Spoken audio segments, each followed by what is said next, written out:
తెలుగువారి పెళ్ళి ఇలవైకుంఠమే మళ్ళీ సంప్రదాయమే సౌందర్యంగా సాగుతున్న పెళ్ళి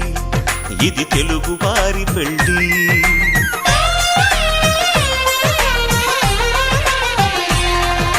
తెలుగువారి పెళ్ళి ఇలవైకుంఠమే మళ్ళీ సంప్రదాయమే సౌందర్యంగా సాగుతున్న పెళ్ళి ఇది తెలుగువారి పెళ్ళి ఒకరికి ఒకరని అనుకుంటే అదే నిశ్చితార్థం ఆ నిర్ణయానికి తలవంచడమే పెళ్ళి అంతరార్థం శతమానం భవతి అంటుంది శ్రావణ మాసం శ్రావణ మాసం శ్రావణ మాసం తెలుగువారి పెళ్ళి ఇలవైకుంఠమే మళ్ళీ సంప్రదాయమే సౌందర్యంగా